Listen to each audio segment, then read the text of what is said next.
Hello everyone, welcome to today's video. I'm so much excited for this video, and this is by far the best and the most advanced API that I ever built. You can't just look at it, by far this is looking so good.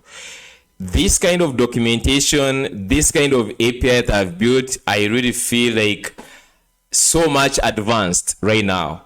Okay, I'm just going to go on to dive in and I will show you everything. And guys, I'm very sure by the end of this video, everyone will want to just build this kind of API.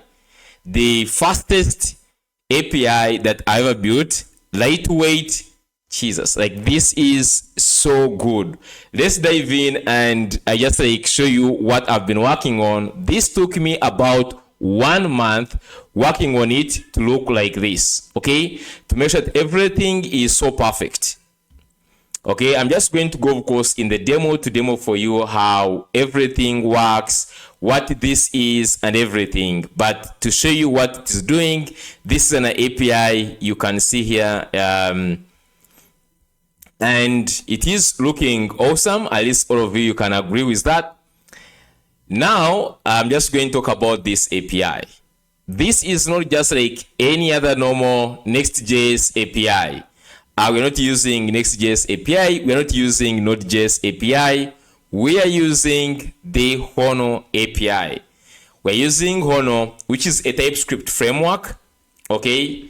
And so far on the market, by far, it is one of the fastest I have just witnessed. Okay, at least I've built with all other TypeScript languages. I've tried Node.js, which is of course the legacy and the main one that we have been using, and I've built the biggest API ever where we built the school management system using the Node.js. And Node.js is good, but it has its own problems. If you have built with Node.js, you know those problems, and we're going to dive them in. Okay. So before I show you the whole walkthrough of this Hono API, I just want to first outline some things why even I considered looking for, going into Hono. Why not Next.js API? Why not Laravel API? Why not Encore? And all those choices to come and settle with this Hono building using Hono. And the biggest thing was, when you're building the API, one of the most interesting thing that comes is the question of building a cost-effective and a scalable API.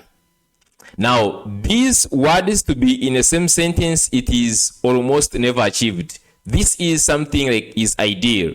When someone shows you to build a cost-effective, scalable, fast API, if someone says to build something like this, this is an ideal of what every full stack or backend developer hopes for. You want to have an API that is cost-effective, that is robust, that is scalable, and it is extremely fast. But this is always in theory, and you can only come so close to this. And in this video, I'm just going to show you how I came to use Hono and why I'm choosing Hono for all my next big projects. Okay, so let's start with some of the factors that you need to consider when you're choosing an API.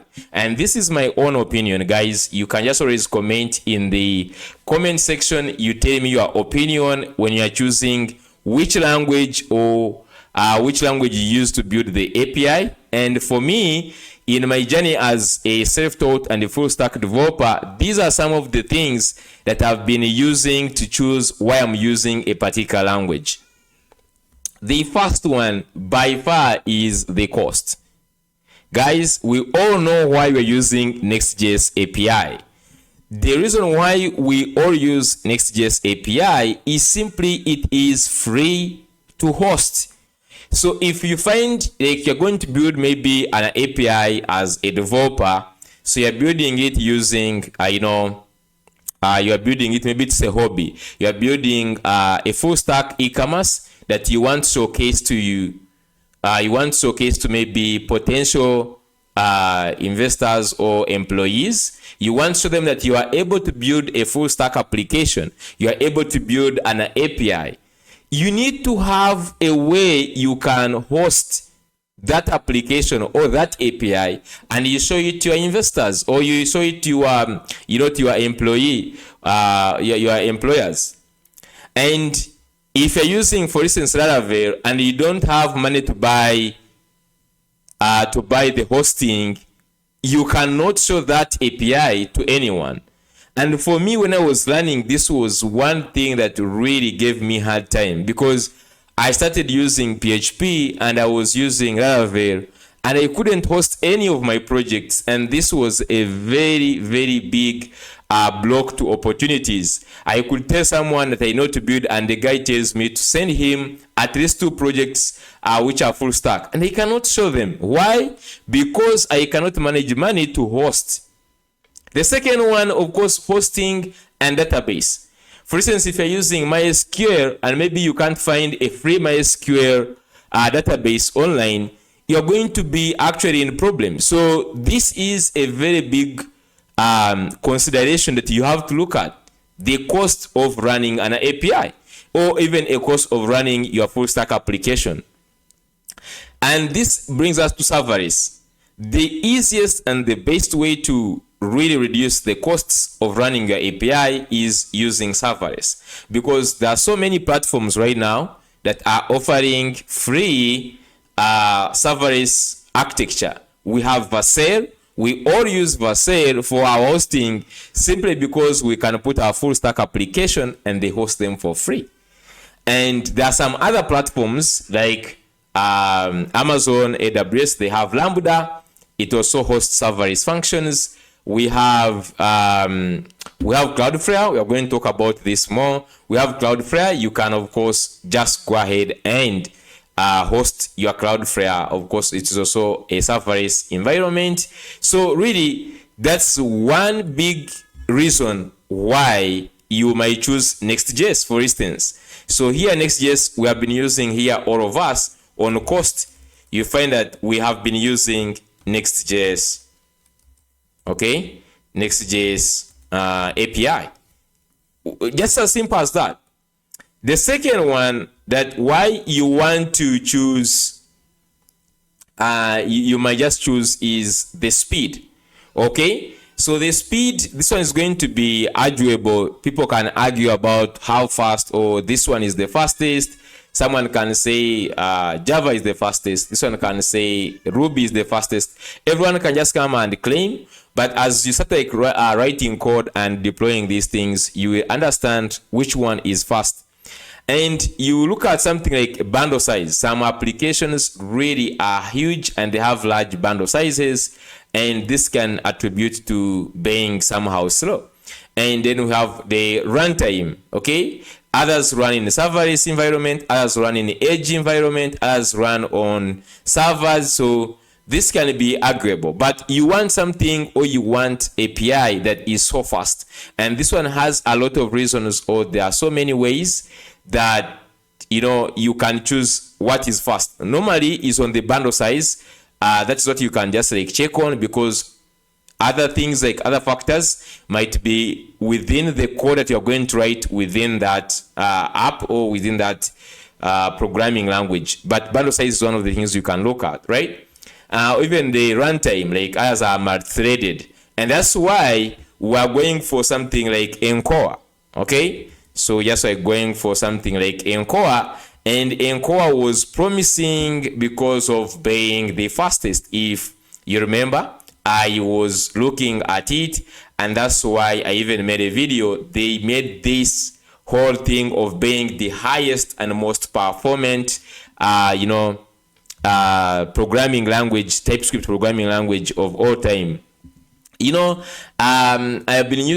tried Encore. I'm just going to choose the reason why I didn't go with Encore. And the simple reason with Encore is the one that we talked about. I wish I could just like log into my Encore, like if I could just log in like in my Encore stuff.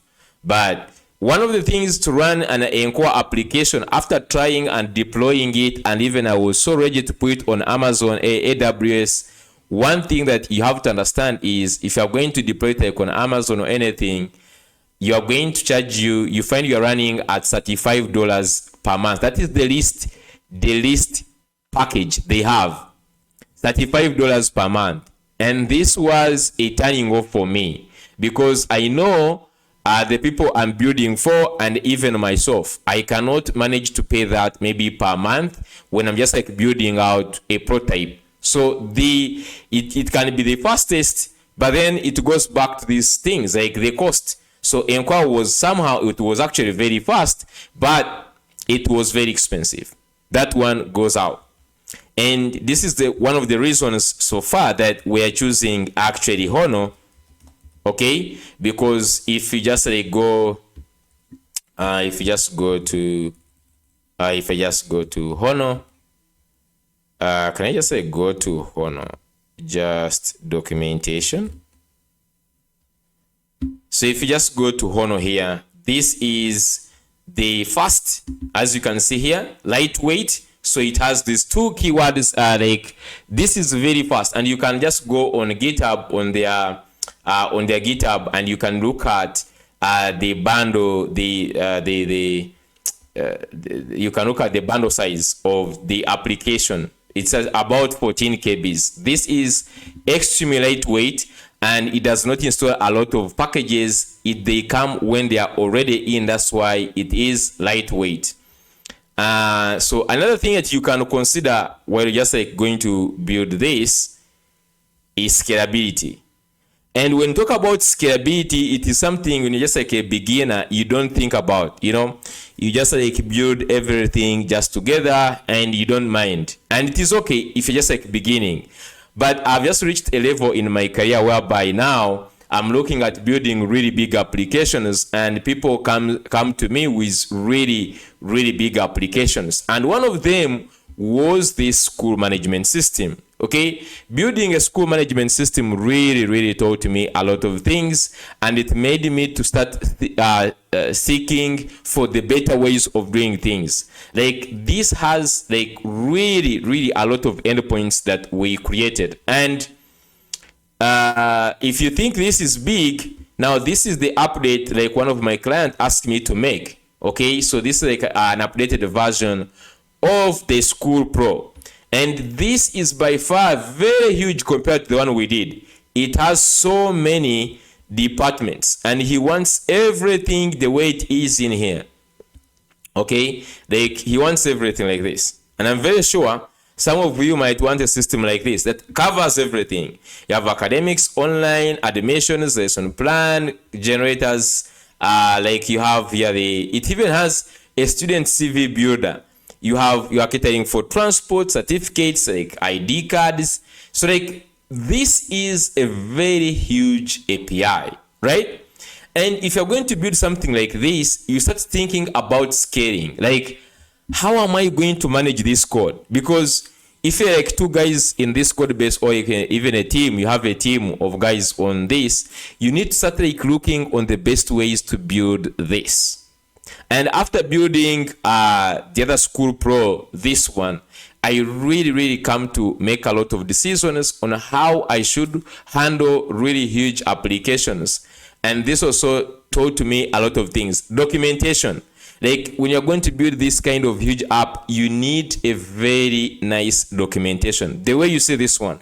Because when you come, you find that you have like thousands of endpoints, and you need to know like this endpoint, what does it return, what is entailed in, because you're going to be bringing in a lot of people are going to be looking at your documentation. They're going to be asking what is inside this one. You cannot do away without a proper documentation. So I've been using Swagger, and this is much far than Swagger. You can look at how Scalar builds this. It looks really awesome. So this is one of the things that you have to consider. And when you talk about scaling, there are some other things you have to look at. The microservice architecture, the documentation. As I've said, you need to have a really proper documentation. You need to use, for instance, something like TypeScript. You need to have a proper type checking system. TypeScript must be on top notch. That's why I'm supposed to use things like Zod. Can you be able to use, for instance, Zod? Okay, so you have to use like something like Zod in your API in building this. So scalability is one of the things you need to consider, and it's one of the things why I also considered that. And lastly, the learning curve. So you may find that you are maybe looking for one of the things also that took us from Encore. So when we went to Encore, you look at that there is no proper documentation. The documentation does not really have people who have built a lot of content around this. If you have watched, I've watched all the Encore videos online, all of them. I've searched all the documentation. There are few people, in fact, you feel like you are only one who is using this, programming language. But nevertheless, I was just going to go in, and I was really, I had already configured this with Encore. The only problem was actually the high costs of maintaining. I couldn't run this because if I'm going to pay per month 35 or even exceeding $35, that was really something I cannot go in right now. But you find that you have to look at something that has good documentation and tutorials. You can get people to help you when you get stuck. Is there some other developers who are working with this that you can maybe call, reference, get help to, so that you can just get? And these are some of the factors. I believe there are so many other factors that you guys consider, but these were my factors. And why did I come up with Hono? So if I just go to this one, let's talk about Hono right now. So Hono, one of the good things that it combines that first actually gave me the first point that make me to use or to like Hono was the ability of deploying everywhere. Guys, this is by far the best. In fact, I would have used Node.js for my projects, but the fact that you cannot deploy and run on a free tier using like Node.js, it is something that is so bad. Because if you are going to use anything that is using a server, that is, you're running Java, you're running C, you're running Laravel, you're running PHP, Python, all those ones, they cannot run in a serverless environment. At least in my capacity, I've tried, and it's very hard to run in serverless environment. You're going to always have to run on the server. And for the first time, we have a framework that can run both at the server and also in the serverless environment. In fact, not only in these two environments, of course, it can run at very many environments. You're going to see from the documentation. But for me, this was really nice. That means I can build my API and I deploy it on Vercel. And if you just look at this, you can see that this one is hosted on Vercel for free, guys. Like this is an API. I can just go to the documentation of this API here. It's the same API, and I can just go here and I execute a query, like for instance, get users. Let me just go and do this. And I have my users, and this is using Postgres database, and this is an API. Dude, like this is so good. So you can run Hono, you can run it in serverless. You can run Hono on the server, and that's why I have another one, which you can see here. This is, let me just look for the link. So this one, let me just first go to the home page. I have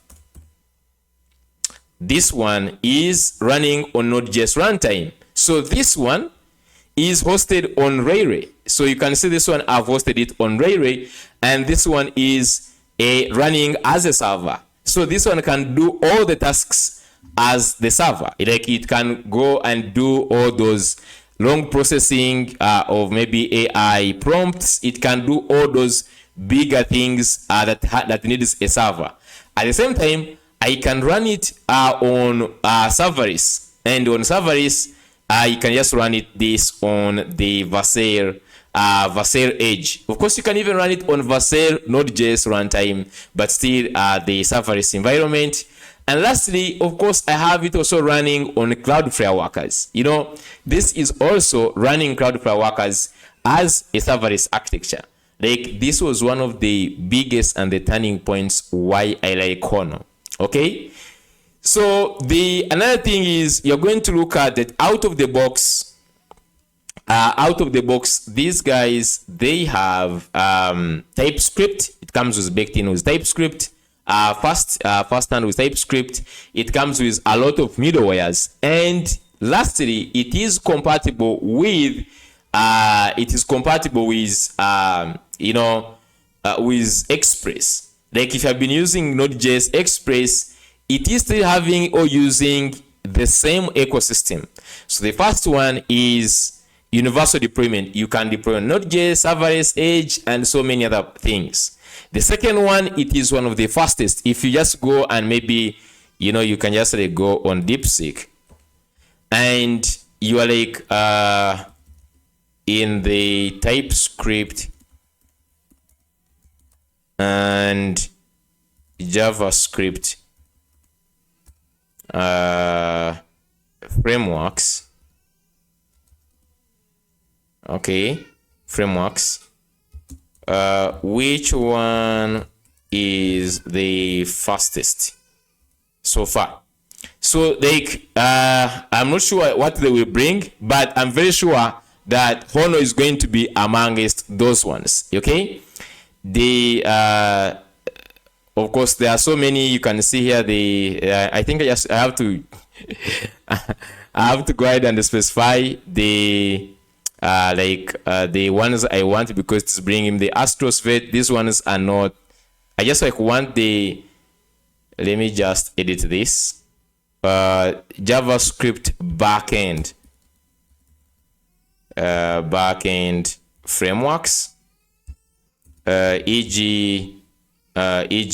Nest, Express, what are others? Fastify, Hono.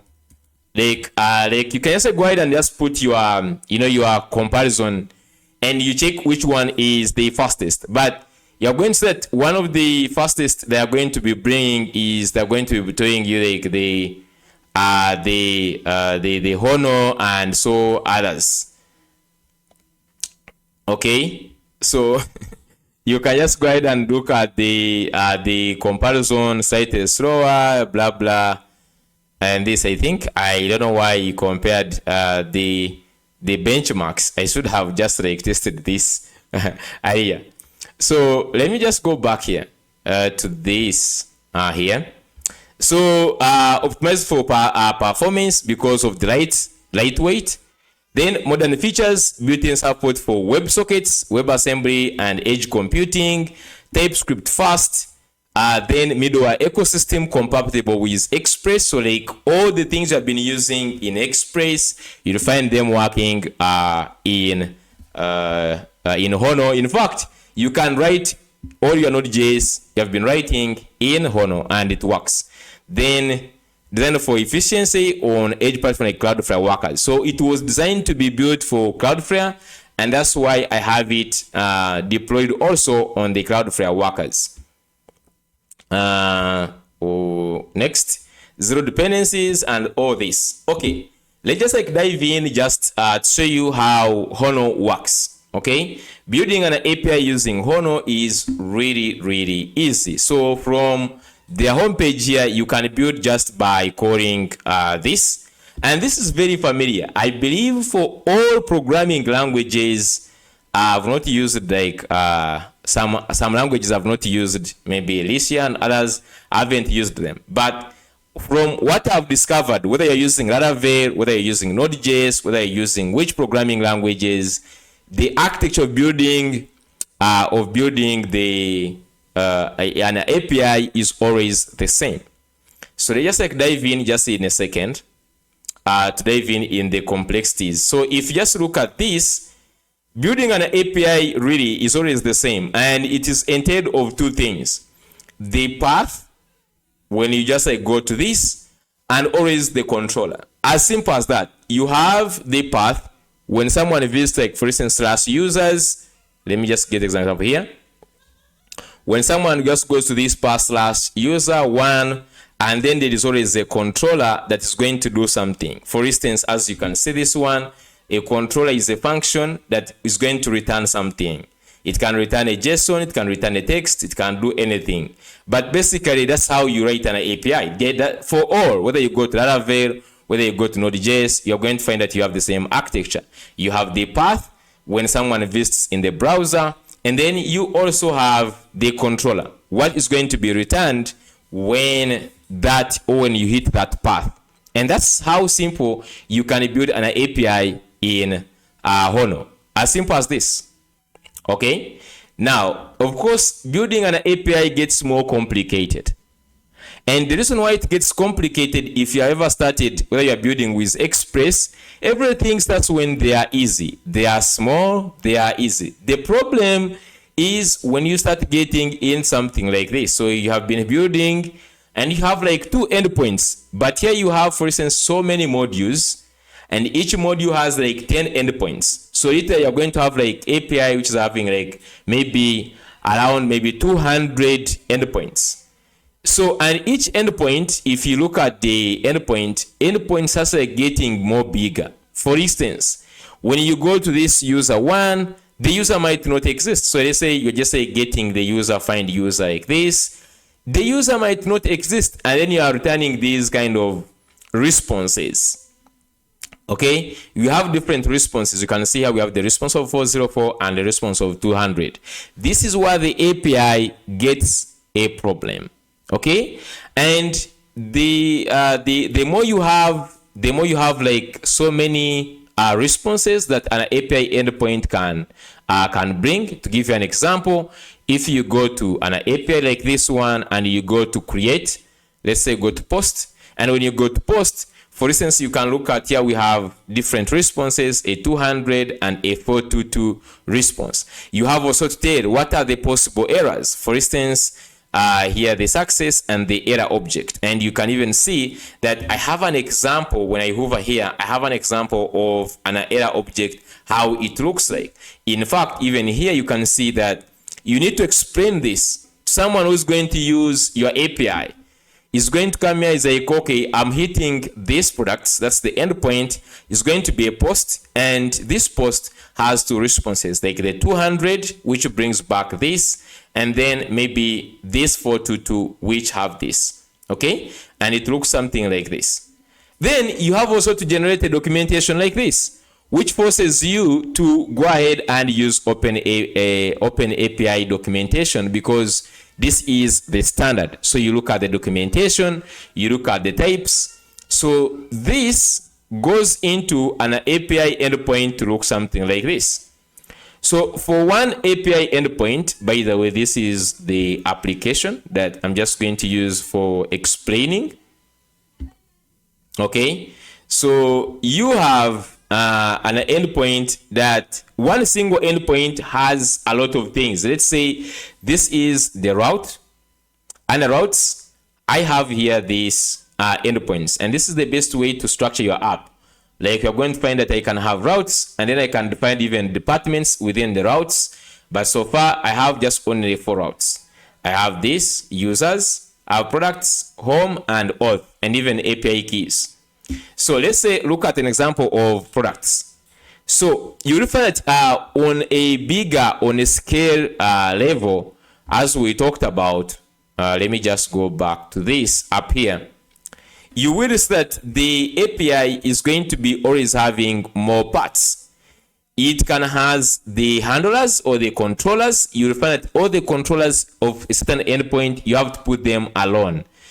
So the controller or the handler, and then this path. Okay, this path, you can call it a route. So this one can be also named as a route. So you find that you have routes, and then you have this. Then you have the types involved with this, the schema validations that are involved for this particular route. And that's why you come to have something like this. For each endpoint or for each route, like products, you'll find that you have, for instance, the schema, and the schema is what defines like the create. So if you just look at this, I have a product schema, and the product schema, I'm defining it using Zod, which is the standard. Okay, so I have here the product schema, and the good thing with this now, you can use it on the front end. I can copy this exact schema, I use it in a mobile app, or I use it in my Next.js application on the front end. So I have the schema, and this schema, I can extract all others. For instance, I can extract the create, the update, as you can see here. So I have the product, create product, and update. All these ones in this. So I have one file that is actually handling the schemas. This is the standard, guys. Having this, like this taught me a lot of coding. I'm so happy that I'm telling you this, guys. So you have one that is handling like products.schema, right? And then you have the second one that is going to handle the route. So the routes are the ones we termed here, this path, like the slash. And this is the one that you have to work on so that it works together with the Open API certification. Like it should just satisfy this Open API, okay? Because it's through those routes. You don't want to create this from scratch. You want to create an endpoint that's going to explain this Open API documentation. So you have another one which is defining the routes, and this is how you define a route. Let's say you want to create here a first route here, like products, and this is going to be of method post. Look at this, how this is explained. I like this. So this explains the route, that this is going to be slash products. The method is going to be post. And then of course you put the tags. These tags are used by the Open API documentation. And then you have the request, which takes in the request, like the product we are going to create. How should it look like? It should have this product, create product schema, okay? And then the responses. You can see we have two responses, the 200, and we are using the HTTP status codes to make sure that we are following the actual standard of the codes, okay? Yeah, you can look at these ones. They come from this, the Stoker package. You can just like check it out. And so you have these responses here, and we have two responses, the 200 and this one, which is 422. And this is exactly when you go to the products, and then you go to the post. You can see that the two responses we have, the 200 and the 422, these are exact ones. Look at this. You explain them that these are two responses, so you can simply add another response by simply duplicating this, and you add another response. Okay, so after creating these two, you have these two responses. This creates what we call a path. So this is just like a path of products. Now you combine this part, okay, with a handler. So when you go to a handler, we said this is a function. So if you remember what I did here, a handler is this function, the function that returns the data, the actual implementation of the route, like where does the data come from, all that. So if you just go here in the product handler, you will see that we have the same thing. I have the create. So I have a function. These handlers are of course the same as the controllers. You can name them the way you want, but these are controllers. So I have the controllers that are associated with the product. For instance, I want to see the create. So if you look at the create, it takes in the create, of course, the create route. And if you look at the create route, where it comes from these routes we talked about. And after getting the create, if you just look at this, create route comes from this create. And we looked at this create here. We have already talked about this. So we get this, and we get the types for this. Because this has the response, has everything. We create from this. We just go ahead and create the types. So you can see I'm creating the create route type from the type of create. And after exporting this is what I'm using in the handler here in the create route. And you can see that I have product is prisma.create. I pass in data. This data already is of this type. If I hover here, is of this type here of create. And then I just go ahead and return. Okay, so this is this is extremely so good. Like you write an API and you are like, this is the best I've ever done. Like you cannot get lost. Okay, someone comes to this API will never get lost. Now, after creating this, remember, after creating this, we have to combine them in this way. Because if you remember, the API has two parts. An endpoint has two parts. Let me show you an example here. This is a good example here how it will look if it were just like once. It has two parts. It has this part of the route, and it also has this part of the context. So this is how you create a single endpoint that is having open API certification. You have the two parts, the route part and the controller part. So you can create this alone, and you can also create this alone. That's why in this, each of these ones, I have them created alone. I have all these product related handlers or the controllers alone, and then the product related routes alone.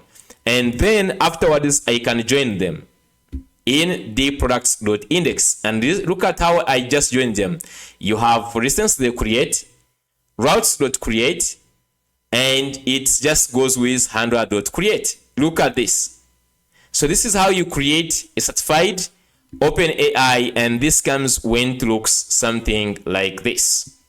Okay, so I have this, and this comes with configurations like we have the authentication. Okay, so we have the authentication doing the same thing using all the packages, using all the standards. You can just go ahead and register, and of course these are hosted. You guys, you are just going to go ahead and try them out.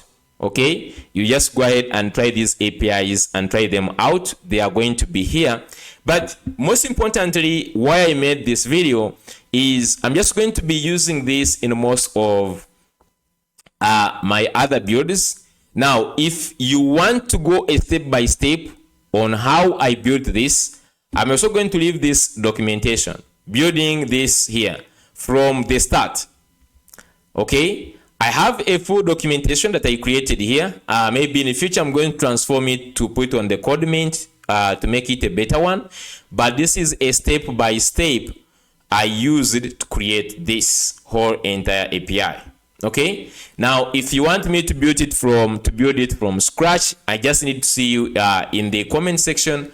Go ahead and comment if you want this. Now, what was the most interesting part after building this API was deploying it on these different platforms. So there are 3 different platforms that were of my choice. The first one is Cloudflare, because Hono was made for Cloudflare. And the second one was Vercel. Okay, the second one was Vercel. The reason why I wanted Vercel, like everyone knows, like you can deploy on Vercel and you have it running, like you have it at 0 costs. You can run your API at 0 cost on Vercel, as well as on Cloudflare. Of course, for this, when you're hosting it on a Node.js Runtime, like Ray, DigitalOcean, AWS, you will need to have to pay for the server, right? But in this case, the first one, the easiest one to deploy was the Hono using the Node.js Runtime, because when I was building it, I was building it using a Node.js Runtime. Okay, so this was very easy after having it done. By the way, fixing it to work with Prisma was really hard.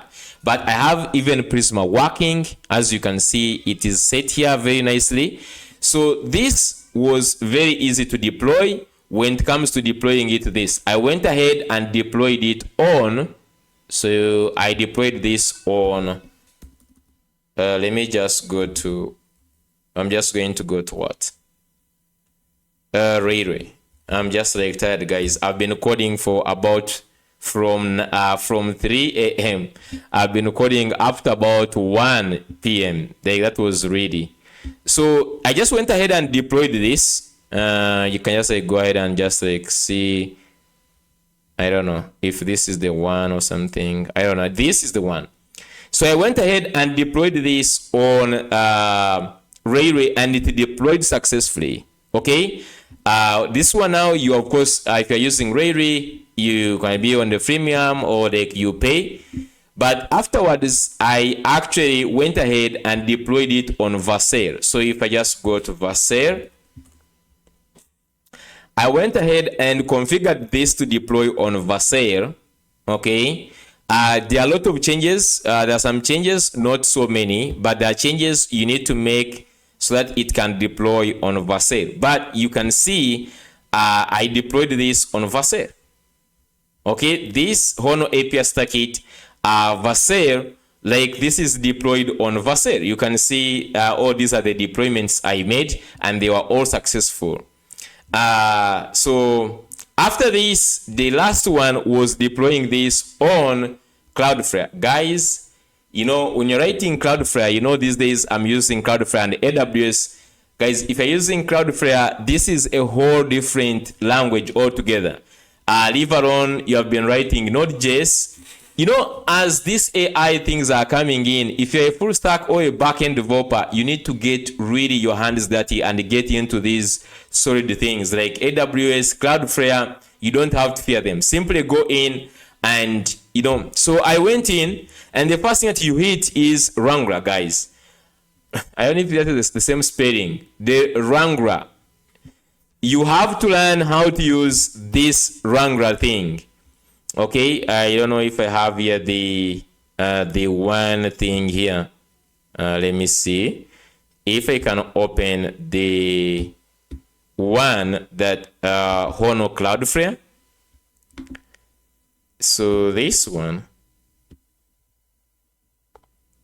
Okay, so this one is using Wrangler. So you can see here I have Wrangler.tomo or Tomo. I don't know the the pronunciation for this, but this is using Cloudflare.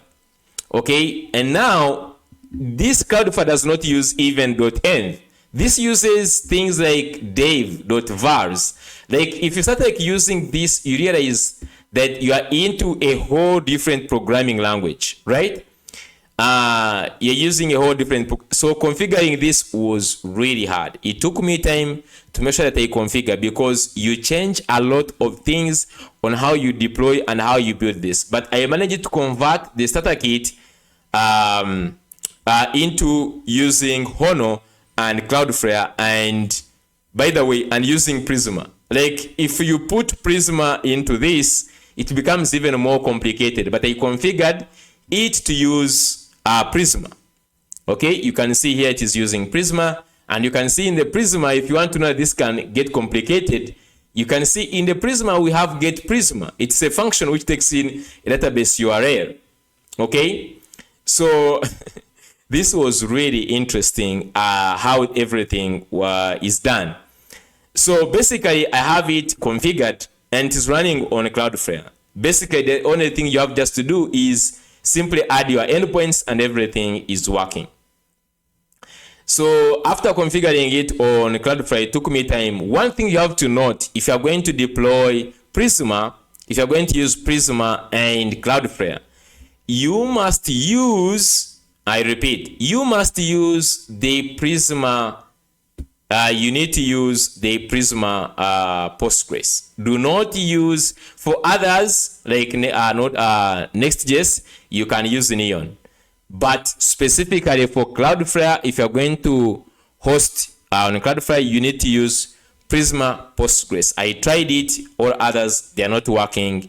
They always want this one. So you can see this one is the one that I hosted on Prisma, the Cloudflare Workers. It is using this one. Of course, it is also free.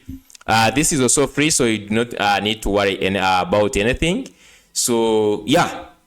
So I configured these 3 starter kits, and I'm just going to leave a link to getting these starter kits. Now, normally when I leave these links and they are not for free, guys come in the comment section. This guy is he wants the free things. He cannot give things for free, guys.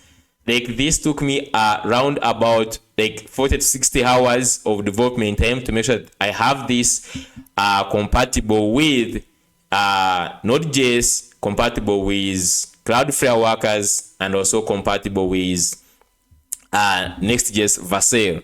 So you can just go ahead and try. And it's also having roles, not roles and permissions, but roles. If you just go and look in the schema here, so if you just look in the schema, a schema has the user, and the user has the role. A role here has from this user role. Okay, and then if you are going to create a product, for instance, you see that a user has products and also has API keys. So you're going to be using this so much.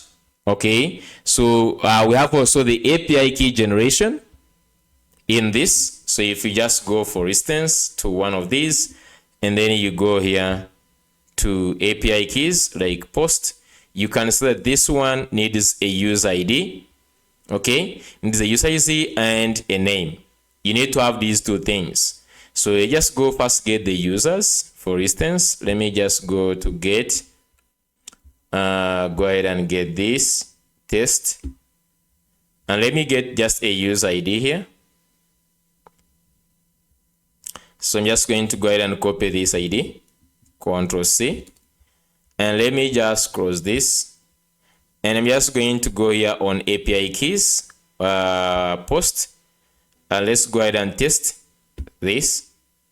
So I just need to pass in the user ID here, I guess, and then the name. This is going to be like YouTube API key, and let's go ahead and send. So this creates a new API key. You can see the API key is here, the API key, and the user ID is here. So we're just going to be protecting all the endpoints. We'll be protecting all the endpoints using this API key. For instance, when a user wants to create a product, then it has to be authenticated against the API key. The reason why I added this one is that when you are building like big APIs, we have a tendency of leaving APIs open. Like, someone goes to your API and /API, and then he simply goes ahead and accesses your API. All the production-based APIs, if it's going to be in production, it needs to be protected using the API keys. That's why I added the API keys. Okay. Now, I'm just going to leave this video, but if you want to create, let me give you resources. For those ones who don't want to get the starter kits, they might say, I don't have any money to get this starter kit. I'm just going to give you resources that you can use to build your own exactly. And if you want me to create a full guide of building this kind of documentation from scratch, then you can just go ahead and also comment it in the description. The first resource is this one. This is a full guide documentation I used while creating this one. Of course, not everything is in this. Here I was only creating a product API just for testing. Only one endpoint, like a product. It does not have these others like auth. It does not have the product and all those things. It doesn't have them. Okay. It doesn't have them. The only thing it has is that you can create a similar endpoint. At the end of the day, you will be having, it has logging. We did not even look at loggers. We have loggers, Pinot, we're using a Pinot logger, and all the production, production ready things that we are using in this. We are using Zod heavily for validating like environmental variables and all those nice things that are supposed to be for production. Like, this is a production ready API. You can just go in this. Now, another resource, you can just go here. You can just go on YouTube I know someone may say like, why is he doing this? But this is good. You can just go on this and you can just go and put in, for instance, API. You can just say put Hono API. So there is, you just get this Hono API. You must see this one by CJ. So this is the 2 videos that you need to do. Of course, CJ, this one is a bit some time back, so I had to really configure a lot of things, but these are like the 2 videos you might just need. This one, the best way to build the type safe documentation, and then deploying for on different places. These are the 2 videos that I was using, but they are entirely different because he's using Hono with Drizzle. I'm using Hono with Prisma, which are totally different. You're going to see while you're just doing this, they are totally different. So yeah, those are the 2 resources they can give you. And then when you appreciate the amount of work that goes in, by the way, also to know how to deploy or to put this homepage here was really a nice trick that I used. So you know, if you just go in the route and you go to the home route here, this is the one. Here you can see I have the HTML rendered, okay, using the Hono HTML, and of course plus Tailwind. Yeah, so that is it. I will leave the link to all these starter kits, okay? Whether you want the one of Cloudflare, whether you want the one of Vercel or the one of Node.js, you can grab any of them, you can learn from them, you can use them as your own starter kits. And in the future, I'm just going to be adding more features and building everything from them, because this other big application that I showed you, this one, I'm just going to use this very starter kit to build it.